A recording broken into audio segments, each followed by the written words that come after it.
Les touristes s'étaient donné rendez-vous cet été à Dieppe. Si les terrasses sont plutôt vides en cette fin de saison estivale, les professionnels diepois ont eu beaucoup de travail durant les 2 derniers mois. C'est le cas dans ce restaurant situé sur le quai Henri IV. Il y a eu énormément de monde, certainement dû au fait également que nous avons eu le fameux prix du marché, plus haut marché de France fin juin, donc ce qui a certainement amené de la clientèle par chez nous. Également beaucoup de Français, beaucoup de Parisiens, beaucoup de Belges et de Hollandais.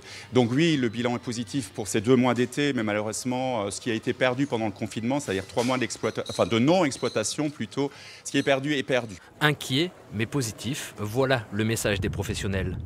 La ville de Dieppe est d'ailleurs peut-être devenue une escale privilégiée. Un constat ressenti par l'Office de tourisme. Peut-être que pour la première fois depuis des années, on pourrait même dépasser les 90% de taux d'occupation dans les hôtels. Les meublés ont été complets. Dès le début du mois d'août, ils étaient tous complets. On était complets.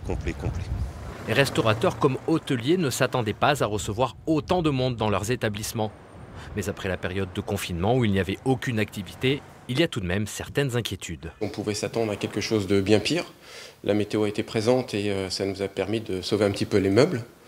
Donc je pense que ça devrait pas trop mal se passer. La question qui se pose par contre, c'est est-ce qu'on aura suffisamment engrangé cet été pour pouvoir assurer cet hiver, pouvoir survivre cet hiver jusqu'à l'année prochaine.